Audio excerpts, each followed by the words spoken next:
All right, you want to record a podcast? Let's record a podcast. Have we ever done this? Not in person. What should we change? Everything? Everything. I mean, we're being videoed right now. Hello and welcome to The Art of Product Podcast. Yeah, I'm Derrick Reimer. I'm your co-host, Ben Ornstein. We're talking over each other all the time. Perfect. We don't even do this over video, but we do it. Right, when there's lag, we're better at not stepping on each other's feet, but here we are. So we are recording live, which is cool, which is why we don't have our normal beautiful setup. Yep. I think it'll be all right. Yeah. And we also are videoing this. So this is something we're trying. This is an idea of ours, actually, for the company I'm starting. Okay. Which is that we're going to lean into, like the live coding, lean into the entrepreneurship porn type thing, but just go even further and just record on video us as we're working on things. Nice. And so we did, we got together a couple days ago and just talked through. So we got together as a team, 3 of us, by the way. That's also news. Oh, there's a third. There's 3. Yeah, right, and he's sitting behind the camera. We will keep him anonymous, I guess, for now. No, he's been on the... Anyway, there we go. This is Spencer. What's up, guys? This is Spencer. So Spencer's anonymity is gone. There's one more person who I guess we should keep anonymous. He gave his notice today. Okay. So basically they're... Protect the innocent. Exactly. That veil will soon be lifted. But basically there were 3 of us, so we got together and said, what are we going to do? How are we going to split the equity? Spoiler alert, evenly, we decided. Okay. Spencer was saying, I've always wanted to do a vlog thing. Yeah. And so I was like, well, let's try it. Yeah. So after our meeting, we set up the camera and talked for a while and establishing shots of hotels and plane flights and things like that. Very cool. Yeah. I think that's the way to go. I mean, the response on the live coding stuff has been continuing to trickle in, and people just love that stuff. So totally, I think so too. Yeah. We'll see how it goes. Maybe it won't actually resonate, but Right. I think, especially because Spencer's fired up about doing it. Yeah. I think it's worth a shot. It's awesome. Just give people stuff on all of the protocols. Yep. The audio protocol, the video protocol, Yep. live coding, Start open your source. Instagram stories. Exactly, yeah. Snapchat. Yeah. The kids are on Snapchat. Yeah, they are. Although all the kids have been saying Instagram is kind of losing its edge. That's not good. Yeah. So anyway, some people can see this, but people can probably hear the quality of the t-shirt that you're wearing.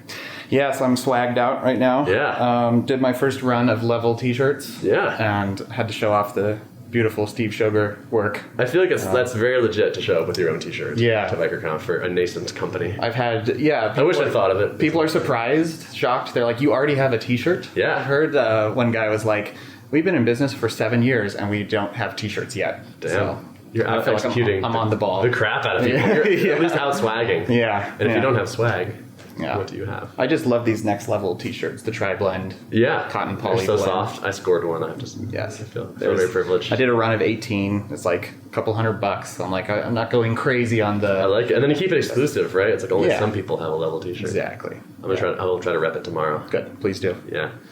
Cool. So I already started touching on some of my stuff, but let me just try to catch people up, I guess. Yeah, let's hear it. So my last day was 2 days ago, which was so wonderful to wake up and be like, I'm never going to do this commute again. Yeah. That felt super good. I had nothing but positive feelings about the change.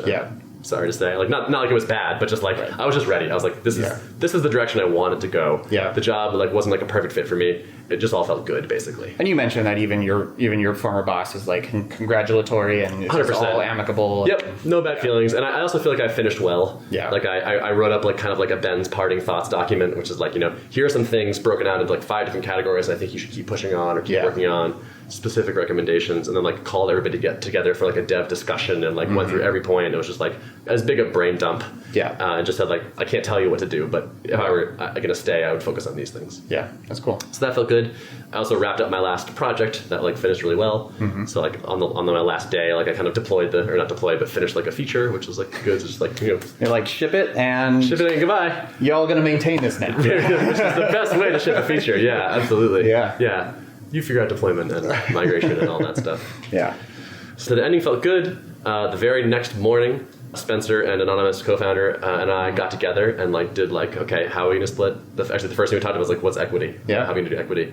The hard conversation. The hard conversation. It was actually interesting though. So both of the other 2 guys had sort of queued me up a little bit, where they both kind of said you have an audience. Yeah. You have a lot of people that will help us with sort of initial sales and stuff, a big profile. Yeah. And so they both kind of hinted at it might make sense if you were trying to gobble a little more equity in the beginning. Yeah. And I thought about that, and I did some reading on it and like sort of reflecting on it. And the more I thought about it, the more it just felt like, yeah, I probably, like, I bet these guys would agree to it if I was like 40, 30, 30. I bet they would just say yes to that rather than walk away or push back too much. Yeah. But like, you're going to battle, and I just felt like, maybe today I'm bringing a lot of things to the table in the early days, but I fully expect that over the years that it will take to actually make a real business, we will each have our moments in the sun where we'll be contributing a lot and the other people are playing slightly more supporting roles or something. Yeah. And so I just didn't feel like confident predicting how that was going to look. Yeah. And I really, really, really didn't want the situation where it's like 3 years from now, they're like, I've been working just as hard as Ben this whole time, and he's got this much thing. It was like, it just felt bad. Yeah, that makes sense. I mean, it's probably close enough on the amount that you guys are bringing to the table, and I take it that you're all funding yourselves. Like, there's not anyone who's like going to be the salary collector in the group, right? So that kind of evens the playing field, and I could see you not wanting to go into this like where there's kind of a deep-seated like, well, I have less equity kind of feeling. Even if it's just like a slight feeling that someone's harboring or something, like that would seem problematic. Right. Or it could only turn out badly. The difference between those numbers to me felt small enough too. Yeah. Where like I imagined, I was like, okay, what if we get to $1 million a year and we sell for $4 million and that's worth $280K for an extra 7% or something? It's like, yeah, who cares? Yeah. So. And actually, I was expecting that to be sort of a drawn-out conversation, and it was like 1 minute. Yeah. And we're like, okay, great, we all agree, next. That's good. And so we're talking about like how we're going to form an entity, probably Stripe Atlas, it looks like, especially now that they support LLCs. Yeah, you thinking LLC or C Corp? I don't actually know the trade-offs yet. I just have to read the doc that Patrick published. I was literally reading the doc between talks sitting in MicroConf. Yep, I was too. Today I was like, but this is totally salient. Totally, exactly, same thing. Yeah, I'm actually having dinner tomorrow night, and Patrick is going to be there. So I'm going to read it up ahead of time and just like confirm with him, like, does this sound right to you if these are my goals? Yeah. That's sort of a small implementation detail. My sense is that you can pretty easily convert from LLC to C. So if there's any uncertainty about funding, because that's my big thing. It's like, I don't know if I'm going to be raising angel funding. I know I won't be going big VC route, but you know, some angels are not comfortable with LLC, but I feel like that's something for relatively low cost you could change down the line. So. Yeah. Agreed. And I was talking to Jordan Gall. He was saying, like, are you guys going to raise anything? I was like, no, we're going to try to bootstrap it for now. He's like, you like off our savings and just like see how it goes. And he's like, cool, I'll talk to you in a year. I was like, yeah, we'll see. We'll see. Yeah. So I wouldn't want to pick something that we could never potentially take money if we needed to for some reason. But it sounds like that's not much of a danger. The overhead that comes with the C Corp, like certain actions needing to be like an action of the board, even though like it's still like you'll just write up a doc and it'll be a formality thing. It's still like the record keeping requirements, I think, for C Corps is just enough where you may not want to deal with that early on, you know. Okay. Well, we'll see. Yeah. Whatever makes sense. Yeah. I think we settled on a name. The working name as of right now is Tuple. Okay. Which is, the idea was we wanted something that was kind of nerdy and niche and was like a little bit of a shibboleth around programmers. So like it's a tuple. It's like, you brought two things together and combined them into one. And like it kind of sounds like two people. That's probably where we're headed. Okay. That's also like a functional programming. Exactly. Term, right? Like you see the data structure or whatever. Exactly. Yeah. It's a popular functional program. Like, I think it's probably extra popular in functional languages. Maybe. Yeah. Maybe not. Yeah. But it's sufficiently nerdy and in-groupy that matches our niche really well. I saw you posting a question on Twitter about ability to get the .com. Yes. So where did you land on that? So Tuple.com is registered to someone who doesn't seem to be using it. It's parked, basically. This person lives in Massachusetts, apparently. They drive to their house. Yeah, like they didn't do the Whois guard, so like you literally see their address on there. And so it's like we could literally drive to this person's house and ask for their domain. So we've been like emailing and like phone calling and trying to get in touch with this person. Okay. No success yet. They've had this domain since 1995. Okay. So probably they're hanging on to it, would be my guess. It's not just like we registered it in case we might make a business and we didn't or something like that. Yeah. So we are eyeing Tuple.co, which is for sale for $750 right now. So it's like reasonable. Yeah. I would say that's worth, for that cost, worth it regardless of whether you know for sure if you're going to use it. Interesting. Just because like I can always resell it if it doesn't. Or redirect it, or I don't know. Oh, you mean in case we get Tuple.com? Yeah, like even if you think of a different domain scheme, like for that cost, since it's your exact app name, .co, I would snag it. Yeah, I think we're going to. Yeah, I think we're just about to pull the trigger on that. The only thing I thought we might want to do first is a trademark search, just to see is there anybody, like, because it is a programming term, there could be somebody else using it as a name for a programming related app. Yeah, Thoughtbot got burned by that with Hoptoad. There's some other Oracle product or something that had Toad in the name, and they sent a cease and desist, and the lawyers were like, it's close enough, it might be a pain in the ass, you should just change it. And so they did, and that was obnoxious, of course. Yeah. So I'm trying to figure out if that's worth doing first before we buy it or not, before this podcast comes out, before someone else snaps it up and then auctions it back to me for more money. Probably. That would be rude. I don't think anyone would do that. Yeah. So I think we have basically like a name and the co-founders and the ideas. And so the next like kind of milestone is, I think our plan is to do a small alpha and charge people to get into the alpha. Okay. So some sort of nominal, like $100. And like you get alpha access plus like a year from when we publicly launch of the tool, let's say. Try to get about 20 people who are going to give good feedback. Okay. Because like it's the quality of feedback matters a lot. I'm not just looking for 20 people that want it, but like 20 people that will be good alpha type customers. Yeah. That's what's on my plate. I'm kind of ending up with the sales side of this. So, yeah. What's your next step look like? You're going to like build a landing page? I mean, once you secure a domain, I guess. And the next step is actually to take most of May off. Okay. So I'm here now, and then I'm flying to Hong Kong for 2 weeks later, which was planned before I knew this was happening. So like Spencer and I both have had like some RSI stuff. So we're both like, we're going to try to like not type, not phone during this period to like hit the ground really healthy. Yeah. As much as it will be hard, I think we're going to basically try to like be like researching and reading and learning. Right. We have a lot of like C++, networking protocols, video codecs, that kind of stuff to learn. Like how do you write a native app? How do you do like all kinds of question marks? Yeah. So there's lots to learn, which is nice. So we can at least be prepping, preparing. But I think landing page is pretty imminent. So I'll probably do the product hunt thing like you did. Yeah. Can you point a custom domain to your product hunt thing? One technique I've seen people do is embed an iframe. So I think you can do that, or at least I see others doing that. Okay. There might be a custom domain option. I haven't looked into it. I did actually sign up for, I'm not sure if I mentioned this before, but I signed up for the paid plan. Oh, no. Not the highest paid plan, which is like $250 a month, but I think this is $79 a month maybe. And what that gives you is the ability to promote on the Product Hunt network, which just means when you go to the upcoming products list, it shows there. Okay. And then when someone subscribes who's on Product Hunt, it shows up in like their friends' notifications. Like, so your friend Ben signed up for the level upcoming page. So it didn't seem to cause like a huge bump yet, but I think it's probably worth it if it brings in even just a few subscribers, Could be. So sounds like they've done some savvy stuff there. Yeah. Like actually monetizing it. And then based on that, you can schedule your launch, so it gives you that control over when the actual launch happens on Product Hunt. So yeah, that's smart. It's very smart. Yeah. And then also like probably starting to collect, like trying to like reach out to people and say like, hey, you were said at MicroConf, you were excited about this. Do you want to be part of that small thing? Yeah.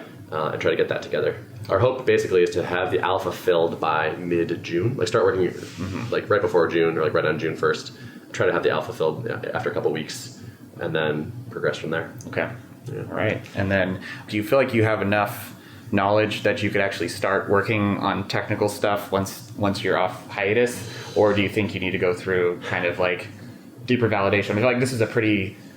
Like validation stuff? Well, yeah, like in terms of what actually to build. I mean, I feel like your path forward is pretty clear. It feels pretty clear. I don't feel like there's a ton of question marks there. I will definitely be like trying to bounce it off the initial alpha people. Yeah. My thought initially is that we will build a screen sharing but not remote controlling stuff. Yeah. App basically. Yeah. And start from there and get that working and working well. Because the thing is like getting that C++ code base that I talked about working beautifully and low latency lead. And even that would be a step up above WebRTC, right? That's the hope. If the promise is fulfilled. Exactly. Right. So that should already be like a step forward where it's like, oh wow, this is better than my other thing. Yeah. So fingers crossed that it works out. Yeah. I'm having trouble like trying to decide, like this is also hilariously counterproductive to discuss it here, but like how cagey to be about this like technology that we're using. Yeah. It's kind of like interesting secret saucy type thing if we were like really tight-lipped about it, but it just kind of runs counter to my natural ethos, which is like just share stuff, just put it out there, who cares? Yeah. I don't know. One thing that is a factor is that it's licensed as an open source code base, right? So currently, yeah. Well, but we can move around that. So there's one file in this project that is GPL licensed, which makes the whole thing GPL licensed. Okay. But you can swap that file out and like buy a paid license that is not GPL for this same thing. Okay. It's because one of the codecs they use is GPL. Or it has that scheme where like you can pay them and make it private, or you can use the GPL. And, yeah. So we could un-GPL this basically. Okay. Well, that changes things then. Like, my advice was going to be like, if you're gonna have to expose this anyways, like, and you can work on it in private. You don't have to share all your developments and then you would have to open source your work eventually. Yeah. If it was GPL. Right. But if you can un-GPL it. Right. And it's not a derivative work of a GPL code base, then this may be worth keeping secret sauce. It's tough to say because like the first thing we're going to do is get this thing compiling on Mac OS. Yeah. Which so far no one's done. Yeah. So that immediately becomes like a part of an advantage to us. And then like later on, like we may enhance it. And so it's tough to say. Yeah. I would caution you about this one. Like maybe think hard before, or be very calculated in what you expose about that. That would be my take, since this is such a critical component of totally is of the product. Okay. Not sure. Yeah. We'll just see. Yeah. Time will tell. What's up with you? Any other stuff? I traveled to visit family right before coming out to Vegas for MicroConf, so my progress has been stunted a little bit in the last week. But I'm already off to a good start here at the conference. Just a lot of folks have been listening to the podcast and sort of kind of know what's going on already, but it's always fun to explain to people what you're working on, and the pitch sort of gets refined over time. Just getting some reps in on how to pitch the product and what resonates and what doesn't. Totally. Yep. It's good. Spencer and I have both been like doing elevator pitches, and it's good to see like what makes people's eyes light up versus not. Right. In general, as soon as you get the pitch out, everyone's kind of nodding along. Like everyone seems to recognize that there is a deep problem here, similar to yours. So yeah, it's cool. It's good to see that. Yeah, I was talking to Andrew Culver last night, and he, by the way, is the best person to pitch. He's so excitable. He's like, or maybe he's the worst. Because like you can get him ramped up on an idea or like excited about an idea, which is a wonderful trait in a human. But if you're doing validation, he might be like maybe not the right person. No, it was good though. Like he was like, oh, maybe this is the rum and coke talking. But and he kind of went off on like, I told him one of the things that I've heard from people is that Slack's not the problem; it's a people problem. And he's like, that's totally false though, and how you respond to that is, and then he went off, kind of talking for a while, but his take on that was like, obviously the tools can be improved, and also there's an education component that is partly just teaching people how not to abuse tools or how to be respectful of each other's time, and the reasons why that's a good thing to do and why it pays off, even though like it's maybe feels better at the time to interrupt someone to get an answer right away. So he got me thinking about potentially doing like some kind of education bundled with the product when I actually go to market, and sort of like the right message, run and done approach, where they sort of did early on, let people in the door. Gradually, it wasn't open access signups, and there was an education component to it as part of like getting onboarded with the product. So I think that could be part of the value add too, especially since my code base is going to be open source. I need to be thinking about where am I providing value aside from just being the trusted brand and the one moving the roadmap forward is like, what services can I offer? And I think it's probably a no-brainer eventually to offer support for on-prem hosting of it for companies that don't want to be in the cloud. Yeah. And then another one could be some education resources about how to actually effectively adopt this tool in your organization. That on-prem thing is no joke. Yeah. Where I remember someone told me that at one point, like on-prem was like 90% of GitHub's revenue. Yeah. And it was like, this was many years ago, but like it can be huge, hugely lucrative. Right. And so if your licensing retains you have retained the sole right to do that, then it's like, okay, now you've kept your cash cow. Yeah, exactly. That's very cool. Yeah.